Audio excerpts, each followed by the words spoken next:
नमस्कार शिक्षक मित्रांनो, maths trick by Farooq sir या यूट्यूब चॅनलमध्ये आपलं स्वागत आहे. महाराष्ट्र TET परीक्षा 2019मधील पहिला पेपरमधील गणित या विषयातील प्रश्न आज आपण समजून घेणार आहोत. यातील पहिला प्रश्न आहे, खाली दर्शवलेल्या संख्या इतक्या वस्तू काही मुलांना समान वाटायच्या असतील तर कोणत्या वस्तूंचे समान वाटप होणार नाही? जर संख्या मूळ संख्या असेल तर त्यांचं वाटप समान होणार नाही. मूळ संख्या जर असेल तर त्यांचं समान वाटप होऊ शकत नाही. तर यातील मूळ संख्या कोणत्या शोधून काढूयात आपण.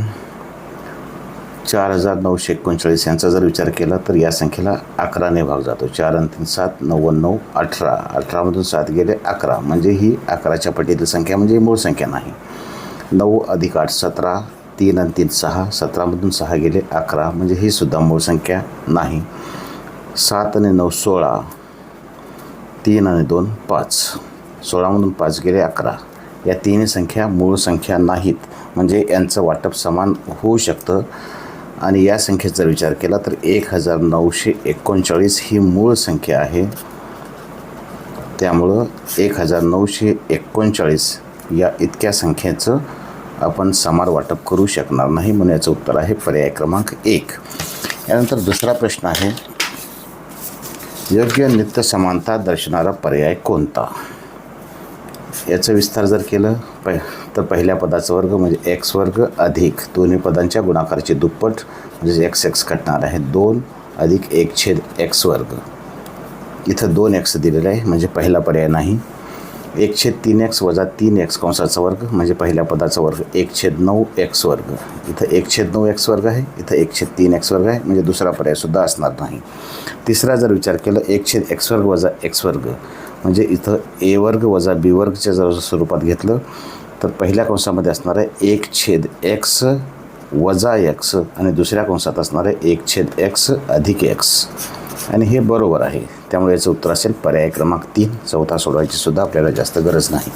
यानंतर पुढील प्रश्न आहे, एका बागेला 4 पदरी कुंपण घालण्यासाठी 1408 मीटर तार लागते. त्या बागेच्या कडेने समान अंतरावर 4 विजेचे खांब असतील तर प्रत्येक 2 लगतच्या खांबातील कमीत कमी अंतर किती असेल?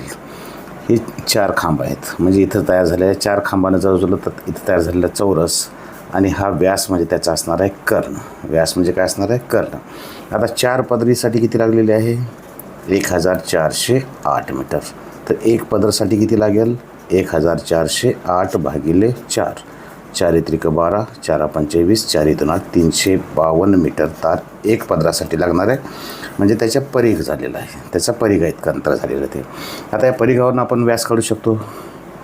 परिघाचं सूत्र आहे πd बरोबर असणार आहे 352, म्हणजेच d बरोबर असेल 352 गुणिले 7/22. 22 × 22, 13 उरले, 132 झाले, 22 × 132, 16 7 112. डी आलेला आहे 112, म्हणजेच या चौरसाचा कर्ण आलेला आहे 112. कर्ण बरोबर आलेला आहे 112 मीटर. आता चौरसाचा कर्ण 112 आहे, तर चौरसाची बाजूवर सूत्र काय आहे? चौरसाची बाजू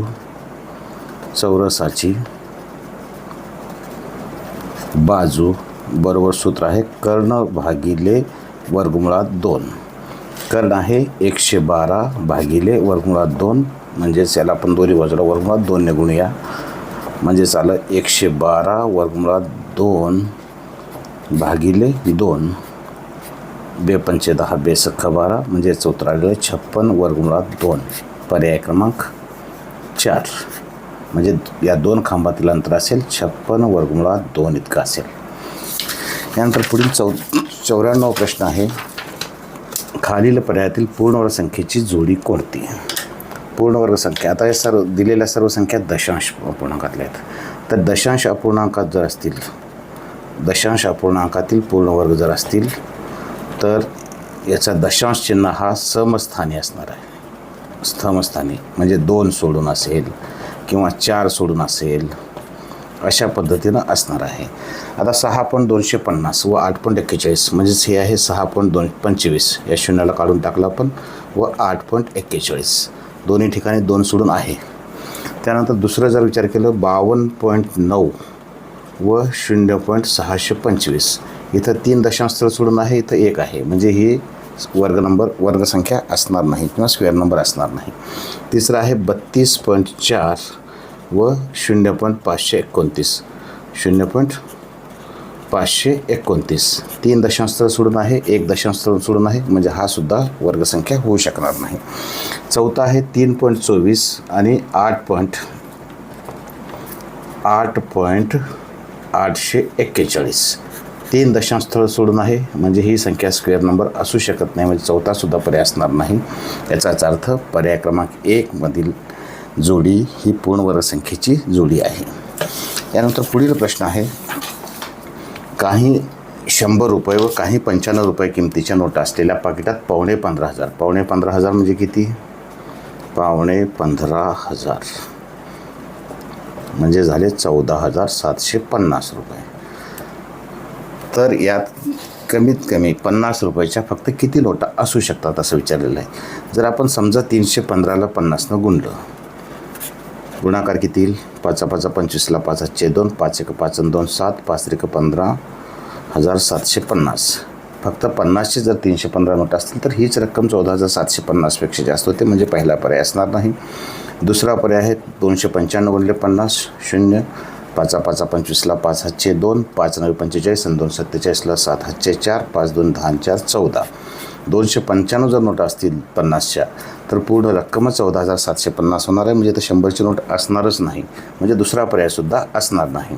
आता तिसरा पर्याय 123 गुणिले 50 0 5 3 15ला 5 1 5 2 10 1 11ला 1 1 5 1 5 1 6 50च्या नोटांची किंमत झाली 6,150.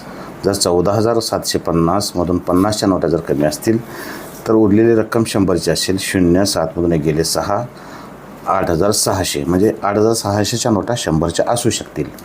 समजा 50च्या 98 नोटा आहेत जर मानलं आपण तर 45ला 0 4 5 9 45 4 49 4,900 रुपये 50च्या नोटांची किंमत होईल.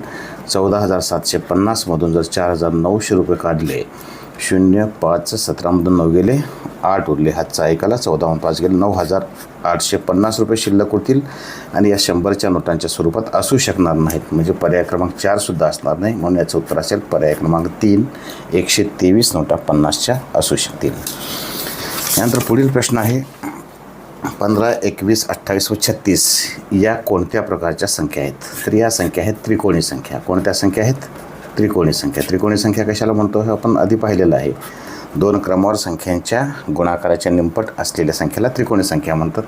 तशा प्रकारे जर काढून पाहिलं तर आपण 15 21 28 आणि 36 या त्रिकोणी संख्या आहेत म्हणून याचं उत्तर असेल पर्याय क्रमांक 2 त्रिकोणी संख्या. पुढील प्रश्न आहे एकूण रकमेपैकी ए कडे आहेत 0.6 पट. किती आहेत 0.6 पट आणि बी कडे आहेत 2/5 म्हणजेच 0.4 पट रक्कम आहे आणि ए कडे बीपेक्षा ए कडे 0.6 पट आणि बी कडे 0.4 आहे.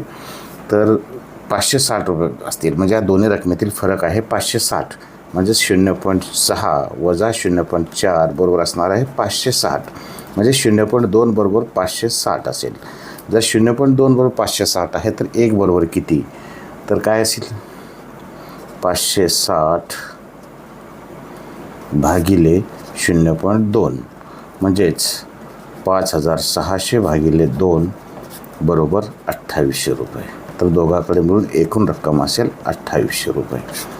एकडे 0.6 पट आहे बीकडे 0.4 पट आहे आणि दोघांच्या रकमेतील फरक आहे 560 म्हणजे 0.6 वजा 0.4 बरोबर असेल 560. 0.6 म्हणजे 0.2 बरोबर 560 असेल. जर 0.2 ही रक्कम 560 असेल तर 1 पूर्ण होण्यासाठी किती असेल तर हा 0.2 560ला भागणार आहे. दशांश चिन्ह पुढे गेला म्हणजे त्या 0 वाढला म्हणजेच 5,600 भागिले 2 बरोबर 2800 रुपये. याचं उत्तर असेल पर्याय क्रमांक 4 2,800 रुपये किंवा 2800 रुपये. यानंतर पुढील 98वा प्रश्न आहे प्रत्येक पृष्ठावर एक याप्रमाणे पी ते यू अशी अक्षरे 6 अक्षर असलेल्या एका घनाकृतीची मांडणी खाली दर्शवलेली आहे. यावरून एसच्या विरुद्ध बाजूला कोणतं अक्षर असेल? हा आहे क्यू. तर इथं जर आपण निरीक्षण केलं, याच्यात अशा ठोकळ्यासाठी काही सूत्र आहेत किंवा काही नियम आहेत. त्या नियमाचा आपल्याला अवलंब करायचा आहे. आता इथं बघा, समान अक्षर असलेले 2 ठोकळे कोणते आहेत? तर पहिला ठोकळा आणि हा दुसरा ठोकळा हे समान अक्षर असलेले आहेत. पहिल्या आणि दुसऱ्यामध्ये समान अक्षर काय काय समान आहे? इकडं क्यूटी आहे आणि इकडं पण क्यूटी आहे. असं जर असेल तर या समान ठोकळ्यातील उरलेली जी अक्षर आहेत ते एकमेकाच्या विरुद्ध असतात. म्हणजेच एसच्या विरुद्ध असणार आहे आर. लक्षात घ्या, इथं अशा प्रकारचं दिल्यानंतर समान अक्षरे असलेली ठोकळे शोधून काढायचं आणि त्यामध्ये समान अक्षरं वगळून उरलेली जी अक्षरं असतात ती एकमेकाच्या विरुद्ध असतात. म्हणजेच इथं क्यूटी समान आहे, टी क्यू म्हणजेच क्यूटी समान आहे, उरलं आर आणि एस हे एकमेकांच्या विरुद्ध असणार आहे. आणि याचं उत्तर असेल पर्याय क्रमांक 2 आर. त्यानंतर पुढील 99वा प्रश्न आहे, खालीलपैकी योग्य रूपांतर जोड्या कोणत्या? खालीलपैकी योग्य रूपांतर जोड्या कोणत्या? 15/19. आता 75/4 म्हणजेच याचं जर आपण पूर्णांकयुक्तमध्ये रूपांतर केलं तर 18.3/4 येईल. 18×72 3/4. जर याचं रूपांतर केलं आपण 25,550 भागिले 100 म्हणजेच 250.50 येईल. हे चुकीचं, 25.5 नाही, म्हणजे दुसरं चुकीचं आहे, पहिलं बरोबर आहे. 12.25 म्हणजे 12.25 हे उत्तर पण बरोबर. 12.25 म्हणजे 12.25 हे सुद्धा बरोबर आहे. आणि 10.3/10 म्हणजेच 10.30 हे सुद्धा बरोबर आहे. 10 100 अधिक 3 103/10 म्हणजेच 10.3 हे सुद्धा बरोबर आहे. म्हणजेच इथं अ, क आणि ड म्हणजेच क, ड, अ हे बरोबर असतील. म्हणून याचं उत्तर असेल पर्याय क्रमांक 3. याचं उत्तर असणार आहे पर्याय क्रमांक 3. यानंतर पुढील 100वा प्रश्न आहे. 100 आणि 101 हे 2 प्रश्न रद्द करण्यात आलेले आहेत. पुढील 102वा प्रश्न आहे. 2/7 व 3/5 या 2 संख्याच्या दरम्यानची सर्वात लहान संख्या. आधी सर्वांचं दशांशमध्ये रूपांतर करू आपण. 2/7चं दशांशमध्ये आलं 0.7 14, 6 उरले 56 झाले, 7×8 56, 0.28. आणि 3/5चं आहे 0.536 0.6 किंवा 0.60. 0.28 ते 0.60च्या दरम्यानच्या संख्या कोणत्या आहेत आता बघायचं आहे. पहिल्याचं दशांशमध्ये रूपांतर 0.2, दुसऱ्याचं येईल 0.1133, 7 उरले 11×6 तिसऱ्याचं येईल 0.75 आणि चौथ्याचं येईल 0.11×44, 6 उरले 11×5 0.45. आता यातील 0.2 म्हणजे 0.20 ही या 2 संख्यांच्या दरम्यान नाही.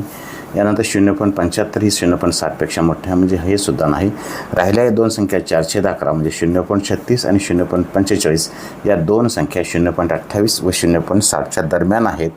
आणि यातील सर्वात लहान संख्या आहे 0.36 म्हणजे 4/11 पर्याय क्रमांक 2. अशा प्रकारचा प्रश्न जर विचारला तर त्याचं दशांशमध्ये रूपांतर करायचं म्हणजे आपल्याला सोडवायला अधिक सोपं जातं. अशा पद्धतीचे गणित बघण्यासाठी शिकण्यासाठी आपण maths trick by Farooq sir या यूट्यूब चॅनलला भेट द्या. सबस्क्राईब करा, व्हिडिओ पहा, आवडल्यास लाईक करा, योग्य सूचना कमेंट बॉक्समध्ये टाका, त्याचं निश्चितच आपण पालन केलं जाईल.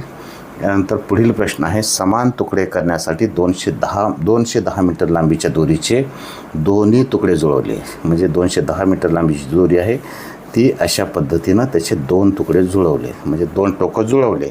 त्यानंतर त्या दुपदरी दोरीला 3 ठिकाणी कापलं. असा एक काप केला, 2 आणि 3 ठिकाणी कापलं. तर प्रत्येक तुकड्याची लांबी हे सर्व तुकडे समान झालेले आहेत. तर किती तुकडे झाले? 1 2 3 हा 4 5 6 7 एकूण तुकडे झालेले आहेत 7. 210 मीटरचे 7 तुकडे म्हणजे एका तुकड्याची लांबी आलेली आहे 30 मीटर. किती आलेले? 30 मीटर. म्हणजेच त्याचं झालेलं आहे 3000 सेंटीमीटर. 3000 सेंटीमीटर पर्याय क्रमांक 4. यानंतर पुढील 104वा प्रश्न आहे. क्रिया करून येणाऱ्या उत्तराचा विसंगत म्हणजे या पर्यायातील 3 उत्तरं समान आहेत आणि चौथं वेगळं आहे. आधी आपण याचं रूपांतर करूया. रूपांतर जे समान येईल ते समान असणार आहे. पूर्ण उत्तर सोडवायची आपल्याला काय गरज नाही. 2.1/4 म्हणजे आलेलं आहे 2.25 गुणिले 6.4 वजा 2.2/5 म्हणजेच 2.4 गुणिले 2.25. इथं आहे 2.25 गुणिले 6.2/5 म्हणजे 6.4 वजा 9/4 म्हणजेच 2.25 गुणिले 2.4. 2.1/4 2.25 गुणिले 6.4 वजा 2.4 गुणिले 2.25. 2.25 गुणिले 2.25 वजा 6.4 गुणिले 2.4. आता याचं जर निरीक्षण केलं 1, 2 आणि 3 या तिन्हीचं उत्तर समान येणार आहे आणि चौथ्याचं उत्तर विसंगत येईल, कारण इथं 2.25 गुणिले 2.25 दिलेलं आहे. म्हणून याचं विसंगत पर्याय असेल पर्याय क्रमांक 4. 2.25 गुणिले 9/4 वजा 6.4 गुणिले 2.2/5. यानंतर 105वा प्रश्न आहे. 4.3/4 डझन 4.3/4 डझन आंब्याची किंमत. 4.3/4 म्हणजे 4 डझन म्हणजे 12 गुणिले 4 48 आणि 3/4 म्हणजेच पाऊण डझन म्हणजे 9 म्हणजे 48 आणि 9 57 आंबे. 57 आंब्याची किंमत किती आहे? 2,280 रुपये. तर 9 आंब्याची किंमत किती विचारलेलं आहे? तर 9 गुणिले 2,280 भागिले 57. 3 त्रिक 9, 19 त्रिक 57, 19 एक 19, 19 एक 19, 3 उरले 38 झाले, 19 दोन्ही 38 0 म्हणजेच 3 गुणिले 120 म्हणजेच 360 रुपये किंमत असेल 9 आंब्यांची. पर्याय क्रमांक 2 याचं उत्तर असेल. यानंतर 106वा प्रश्न आहे. x² वजा 10x अधिक 24 भागिले x वजा 6 बरोबर किती? यासाठी x² वजा 10x वजा 24 यांचे जर अवयव पाडले तर याचे अवयव येतील x वजा 6 गुणिले x वजा x अधिक 4.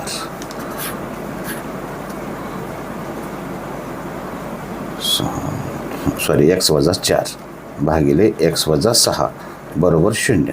x वजा 6 कटलेले आहेत म्हणजेच x वजा 4 बरोबर 0 आलेलं आहे. म्हणून x बरोबर 4. यासाठी मी तुम्हाला एक सोपी ट्रिक सांगितली होती मागच्या प्रश्नपत्रिकेमध्ये. x² वजा 10x अधिक 24 भागिले x वजा 6 आहे. तर या 6नं 24ला भागा, याचं उत्तर येतं 4 आणि 24 धन आहे म्हणून याचं उत्तर असेल धन 4. पर्याय क्रमांक 4. अशा अतिशय सोप्या पद्धतीनं काही सेकंदामध्ये याचं उत्तर आपण काढू शकतो.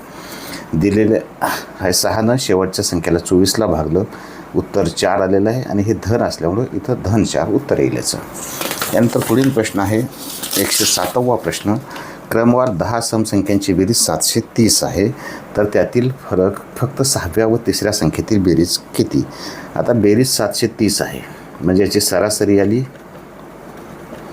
730 भागिले 10 म्हणजे सरासरी आली 73 म्हणजे मधली संख्या 73 आली. तर त्याच्या दोन्ही बाजूला 5-5 संख्या असणार आहेत. ही मधली संख्या आहे 73. तर याच्यात आधी असतील 72, 70, 68, 66, 64 आणि पुढं असतील 74, 76, 78, 80 आणि 82. 1, 2, 3, 4, 5, 6, 7, 8, 9, 10. तर इथं विचारलेलं आपल्याला फक्त 6व्या व 3ऱ्या संख्येची बेरीज किती? 6वी संख्या कोणती आहे? 74 अधिक 3री संख्या किती आहे? 68. 74 अधिक 68, 8 आणि 4 12ला 2, हातचा 1, 6 आणि 1 7 आणि 7 14, 142 ची बेरीज असेल 142. पर्याय क्रमांक 4 याचं उत्तर असणार आहे. त्यानंतर 108वा प्रश्न आहे. खालील 2 वेळातील घड्याळातील तास काटा व मिनिट काटा यांच्यातील होणारे कोण एकरूप आहेत तर विसंगत पर्याय कोणते आहेत? याच्यासाठी सूत्र आहे बघा. 30 गुणिले तास वजा 11/2 गुणिले मिनिट. या सूत्राच्या सहाय्यानं सुद्धा काढू शकता किंवा तुम्ही जर घड्याळ जर आपण 4 घड्याळी काढल्या, आपण इथे घड्याळ आहे, हे 12, हे 3, हे 6 आणि हे 9. आता इथं इथं 1 असणार आहे, इथं 2 असणार आहे, इथं 4, 5, 7, 8, 10, 11 अशा पद्धतीनं हा घड्याळ आहे. पहिल्या पर्यायासाठीचे आपण जर कोण काढलं 9:40 म्हणजे 9 आणि 10च्या मध्ये तास काटा असणार आहे आणि मिनिट काटा असणार आहे 40ला. इथं या पद्धतीनं या प्रकारचं असणार आहे. आणि दुसरं आहे 2:20 म्हणजे हा 2 आणि 2च्या पुढं 20 म्हणजे इथं असा कोण तयार होईल. साधारणतः दोन्ही कोण समान आपल्याला दिसून येतील. जर आपण दुसऱ्या पर्यायाचं जर केलं आपण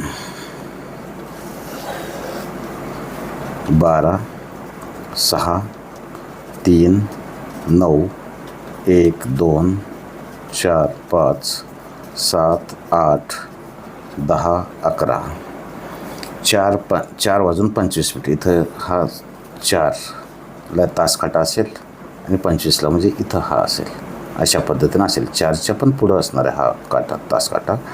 आणि 8 वाजून 35 मिनिट हे 8ला इथं असणार आहे तास काटा. 8 आणि 9च्या मध्ये तास काटा असणार आहे, सॉरी. आणि 35 म्हणजे हे 30 आणि 5 35 या पद्धतीनं हा एवढा मोठा कोण असणार आहे आणि हा कोण छोटा असणार आहे. म्हणजे हे दोन कोण विसंगत आहेत हे इथंच आपल्या लक्षात येतं. त्यामुळे याचं उत्तर असणार आहे पर्याय क्रमांक 2. किंवा हे सर्व पर्याय आहेत किंवा जिथंपर्यंत आपलं उत्तर अचूक येत नाही तिथंपर्यंत या सूत्रामध्ये किमती ठेवून सुद्धा आपण काढू शकतो. पण त्याच्यापेक्षा जर आपण निरीक्षणाच्या साहाय्यानं केलं तर झटपट आपल्याला अचूक उत्तर मिळतं. त्यासाठी निरीक्षण असणंसुद्धा गरजेचं आहे. यानंतर पुढील प्रश्न आहे 109वा प्रश्न. सोबतच्या आकृतीतील चौकोनांची संख्या किती. याआधीच्या प्रश्नपत्रिकेमध्ये सुद्धा आपण प्रश्न पाहिलेला होता. यासाठी आपण प्रत्येक भागाला एक एक क्रमांक देऊया. 1, 2, 3, 4, 5 आणि 6. आता एक अक्षरी चौकोन कोणकोणते आहेत बघा. हा 1 आहे, हा 2 आहे, 4 आहे, 5 आहे आणि 6 आहे. 1, 2, 3, 4, 5 म्हणजे हे एकूण 5 चौकोन झाले. 2 अक्षरी 1 आणि 2 मिळून चौकोन तयार होईल. पुन्हा 5 आणि 6 मिळून तयार होईल. पुन्हा 1 आणि 4 मिळून तयार होईल. 2 आणि 3 मिळून तयार होईल. आणखी 3 आणि 5 मिळून तयार होईल. हे झाले 5. त्यानंतर 3 अक्षरी बघा. 2, 3, 5 मिळून एक आहे. 2, 3, 5 मिळून एक आहे. 1, 4, 6 मिळून एक आहे. 1, 4, 6 मिळून आहे. अजून कोणता होईल का. हे 2, 3, 5 आहे. 1, 4, 6 आहे. आणखी हे 2 झाले. हे झाले 12. आणि 4 अक्षरी 1, 2, 3, 4. 1, 2, 3, 4 हा एक आहे.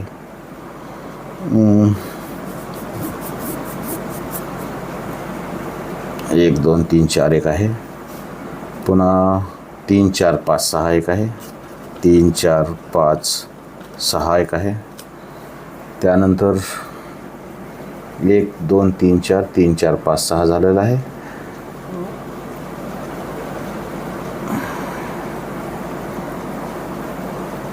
1, 4, 6, 2, 3, 5, 1, 2, 3, 4.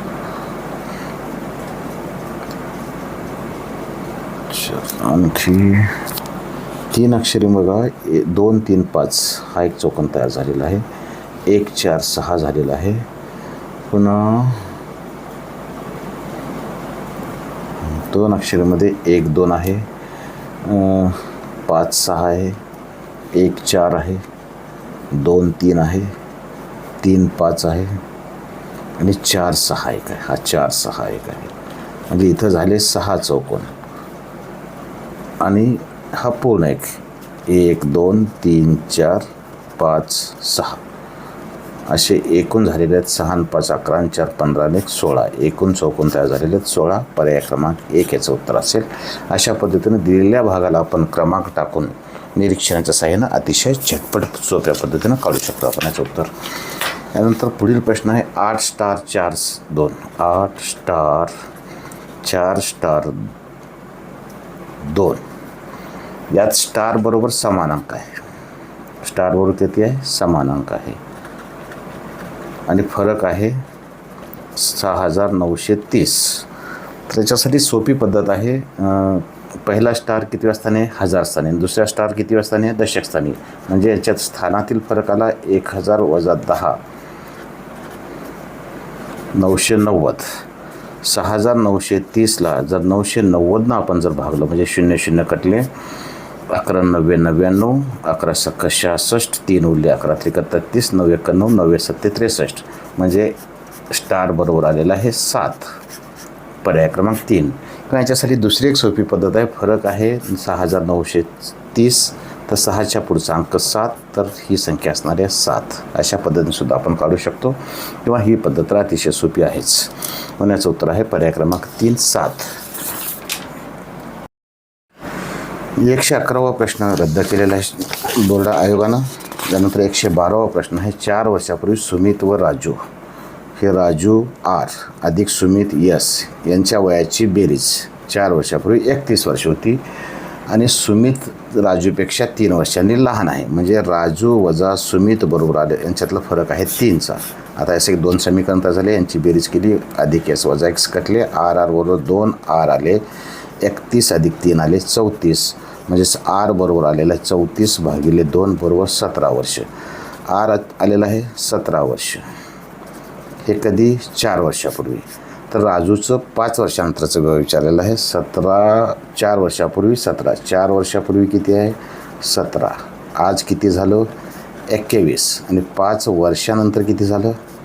21 अधिक 5 बरोबर 26 वर्ष. पर्याय क्रमांक 4 याचं उत्तर असेल.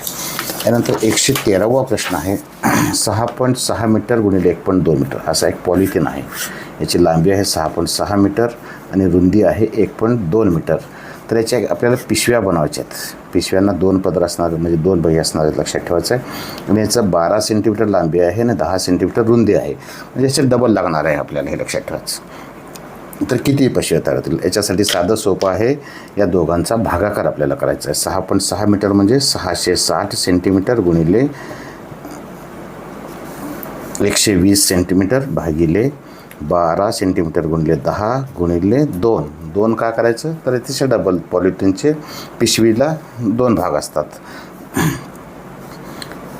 12 1 12, 12 10 120, 10 10 कटले, बे 1 बे, बे त्रिक 6, बे त्रिक 6 0. म्हणजे 330 पिशव्या तयार होतील. किती पिशव्या तयार होतील? 330 पिशव्या तयार होतील. त्यानंतर प्रश्न क्रमांक 114 आहे. खालील पदाच्या श्रेणीतील प्रश्नचिन्हाच्या जागी येणारे पद कोणते? इथं जर निरीक्षण करा व्यवस्थित लक्षात येईल तुमच्या. 2 6 20 42 प्रश्नचिन्ह 156 आहे.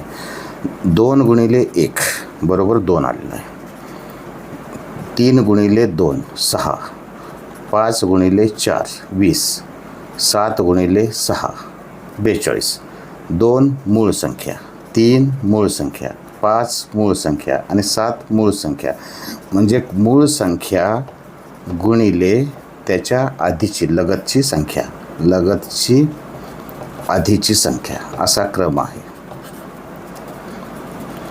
2 3 5 7, 7 नंतरची मूळ संख्या 11 आणि त्याच्या लगतची आधीची संख्या 10. 11 गुणिले 10 110. प्रश्नचिन्हांच्या जागी 110. पर्याय क्रमांक 3 याचं उत्तर असेल.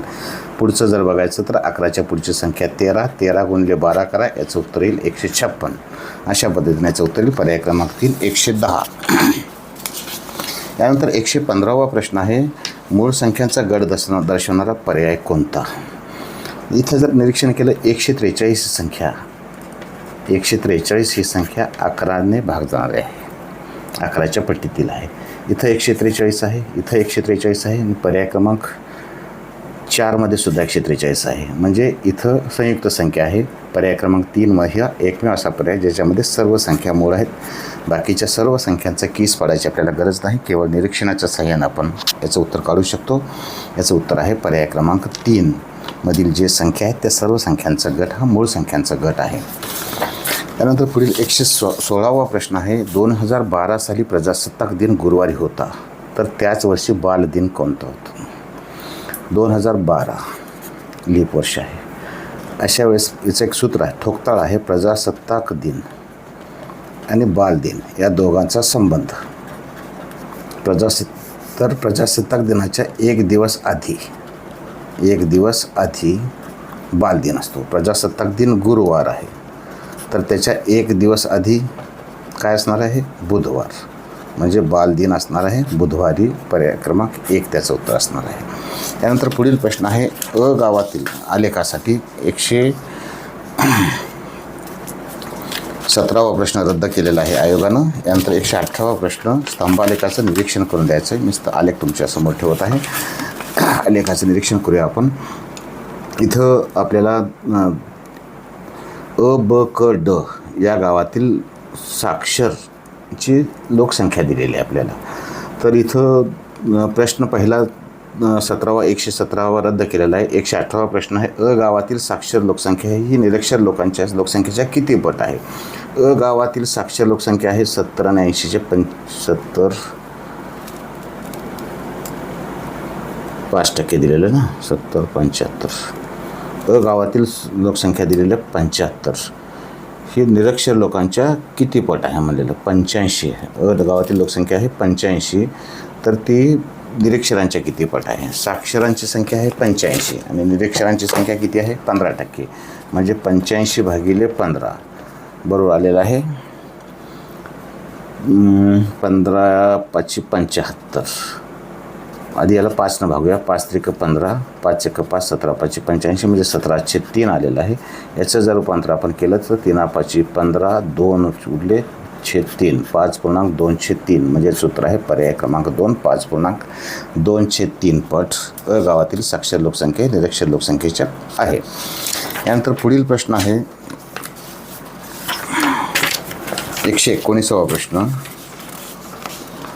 पुनर्रचित अभ्यासक्रम 2012 नुसार 4थीच्या गणित विषयाच्या पाठ्यक्रम रचनेतील 7 क्षेत्रात खालीलपैकी कोणत्या क्षेत्राचा स्वतंत्रपणे समावेश केला आहे? याच्यासाठी जर आपण पुनर्रचित अभ्यासक्रम 2012च्या संपूर्ण जर PDF जर आपण अवलोकन केलं तर त्याच्यामध्ये उत्तर आपल्याला दिलेलं आहे. अपूर्णांक आणि माहितीचे व्यवस्थापन या 2 घटकांचा समावेश केलेला आहे. म्हणजे याचं उत्तर असेल अ आणि ब. पर्याय क्रमांक 3 याचं उत्तर असेल अ आणि ब. अपूर्णांक व माहितीचे व्यवस्थापन या 2 घटकांचा या 2 क्षेत्रांचा इथं समावेश केलेला आहे. या प्रश्नपत्रिकेतील शेवटचा प्रश्न आहे खालीलपैकी योग्य विधाने कोणती? एकरूप कोन असलेल्या समांतरभुज चौकोनाला आयत म्हणतात. समांतरभुज चौकोन ज्याच्या सम्मुख बाजू एकरूप परस्पराशी समांतर असतात आणि त्या एकरूप असल्याशिवाय समांतर असू शकत नाहीत. आणि एकरूप कोन असलेला समांतरभुज चौकोन म्हणजेच तो आयत असणार आहे. म्हणून पहिलं विधान बरोबर आहे.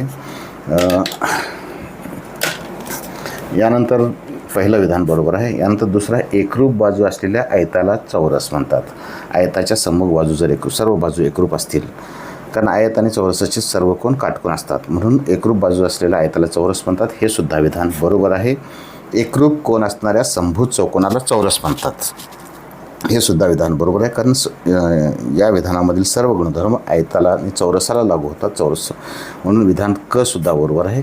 म्हणून याचं उत्तर आहे तिन्ही अ ब क हे बरोबर आहेत. पर्याय क्रमांक 4 याचं उत्तर आहे. अशाच पद्धतीचं अतिशय सोप्या पद्धतीनं गणित शिकण्यासाठी मॅथस्टिक बाय फारुख सर या यूट्यूब चॅनलला भेट द्या आणि चॅनल सबस्क्राईब करा. व्हिडिओ पहा. व्हिडिओ आवडल्यास लाईक करा. योग्य सूचना कमेंटमध्ये द्या. आपलं ते निश्चितच स्वागत केलं जाईल. धन्यवाद.